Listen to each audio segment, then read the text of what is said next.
नमस्कार। राजस्थान में इन दिनों मुख्यमंत्री अशोक गहलोत और पूर्व उप मुख्यमंत्री सचिन पायलट के बीच का प्रेम स्नेह उमड़ घुमड़ कर बाहर आ रहा है।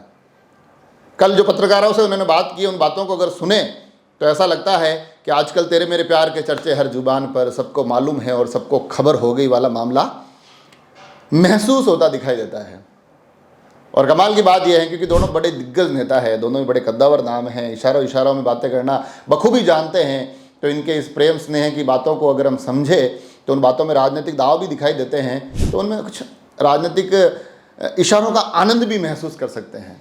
तो दोनों ने जो बातें बोली उन बातों के उस प्रेम स्नेह के आपको मैं मायने समझाऊंगा, मगर इन बातों से एक चीज़ और समझ में आती है। इस बातों से ये संकेत मिलते हैं कि आखिर कांग्रेस की सूचियों में इतनी देर लग क्यों रही है। जी हाँ, कांग्रेस की सूचियाँ जिनके बारे में तकरीबन आज से 2-2.5 महीने पहले मुख्यमंत्री अशोक गहलोत स्वयं कह चुके हैं कि कांग्रेस को इस बार 2 महीने पहले अपने नाम तय कर लेने चाहिए ताकि लोगों को पर्याप्त समय मिले। कम से कम जो मुश्किल सीटें हैं उन पर तो नाम दे ही देने चाहिए। ऐसा कुछ नहीं हुआ। और उससे भी कमाल की बात यह है कि अभी 16 तारीख को जब राष्ट्रीय अध्यक्ष स्वयं राजस्थान आए हुए तो दोनों बाकायदा दिनांक दिए, डेट देके गए कि 18 तक सूची आ जाएगी। 18 भी गुजर गई, सूची नहीं आई। कांग्रेस का ये जो सूची वाला मामला है, जो टिकट की लिस्ट वाला मामला है, वो कुछ ऐसा लग रहा है कि तारीख पे तारीख वाले पैटर्न पर चल रहा है। तारीखें आ रही है, सूची नहीं आ रही।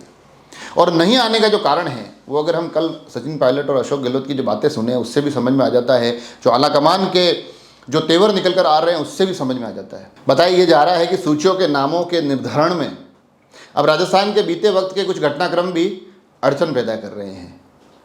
उसमें जिक्र मानेसर वाले घटनाक्रम का भी होता है। तो उसमें जब अशोक गहलोत को राष्ट्रीय अध्यक्ष बनाया जा रहा था तब कांग्रेस के कद्दावर नेताओं के यहाँ पर जो घटनाक्रम हुए थे उनके भी तार सूचियों से जुड़ते दिखाई दे रहे हैं। उसमें से विशेष रूप से बताया जा रहा है कि धारीवाल और जो धर्मेंद्र राठौड़ हैं उनके नामों पर आलाकमान थोड़ा सा नाराज़ दिखाई दिया।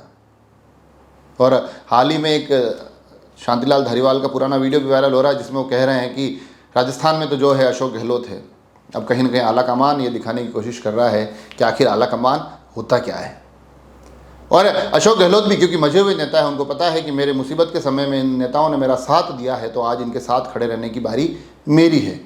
तो वो साथ खड़े दिखाई देने के लिए एक प्रेस कॉन्फ्रेंस करते हैं और उसमें इशारों में ये बात बोलते हैं कि स्पष्ट रूप से सर्वे के आधार पर नामों पर विचार होना चाहिए। किसी भी पुराने घटनाक्रम को देखते हुए कोई भी फैसला नहीं होना चाहिए। हमने भी जो मानेसर का जो एक विरोध हुआ था उसमें से जो नाम तय हो रहे हैं हम उन पर किसी प्रकार का ऑब्जेक्शन नहीं कर रहे हैं, किसी प्रकार की आपत्ति नहीं कर रहे हैं। बताने की कोशिश उन्होंने ये की है कि सब कुछ सही है, सब कुछ सुलझा लिया गया है और जो लोग वहाँ मानेसर गए थे उन लोगों को भी टिकट दिए जा रहे हैं। ये जो बोले हैं वो ये बात थी, मगर इसके पीछे जो समझाना चाह रहे थे वो बात ये थी कि जब उन लोगों को टिकट दिए जा रहे हैं तो फिर हमारे लोगों को भी टिकट मिलने चाहिए। और इसका जवाब फिर आता है सचिन पायलट की तरफ से, क्योंकि ये तंज उनके ऊपर था। मानेसर जब जिक्र आता है तो वो निशाना सिर्फ सचिन पायलट की तरफ होता है। तो सचिन पायलट भी कहते हैं कि बिल्कुल जो अशोक गहलोत कह रहे हैं बिल्कुल सही है, दुरुस्त है, हमने हर बात को सुलझा दिया है, हमारे बीच में प्रेम स्नेह बड़ा ही प्रगाढ़ हो गया है, हमारी मित्रता बड़ी ही मजबूत हो गई है। और उसी का ये कारण है कि अब हम उन लोगों को भी टिकट देने पर विचार कर रहे हैं जिन्होंने आलाकमान के खिलाफ बातें बोली है, जिन्होंने सोनिया जी के लिए ऐसी बातें बोली है जिनको स्वीकार नहीं किया जा सकता है।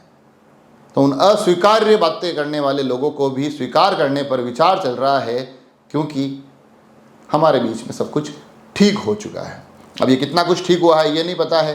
जो आपस में जो ये तल्खी दिखाई दे रही है, जो तंज और टिप्पणियों का दौर दिखाई दे रहा है, इस दौर के बाद में सबसे बड़ा जो प्रश्न निकल कर आता है कि आखिर ये तमाम शक्ति के केंद्र कब एक एक नाम पर सहमत होते दिखाई देंगे, कब ये साथ बैठकर कांग्रेस की जो तथाकथित पहली सूची आज आ रही में वो आज आएगा कब, उसका निर्धारण कब होता है और कब कांग्रेस के तमाम चुनावी चेहरों की घोषणा होती है। क्योंकि इंतज़ार लंबा होता जा रहा है और कहा जा रहा है कि प्रियंका गांधी का जो 20 तारीख का आज का जो राजस्थान का दौरा है उसका इंतज़ार किया जा रहा था। उसके बाद सूची जाहिर कर दी जाएगी, सूची को सार्वजनिक कर दिया जाएगा। मगर अब आज 20 तारीख भी आ चुकी है, आज प्रियंका जी भी राजस्थान के दौरे पर है। मगर इस तमाम राजनीतिक घटनाक्रम के बाद, इन तमाम प्रेस कॉन्फ्रेंसों के बाद, आलाकमान के उस तेवर के बाद सबसे बड़ा प्रश्न यही निकल कर आ रहा है कि कांग्रेस के नाम कब अब लोगों तक पहुंचने वाले हैं। आप सभी लोग जुड़े रहे राजसमंद एक्सप्रेस से। धन्यवाद।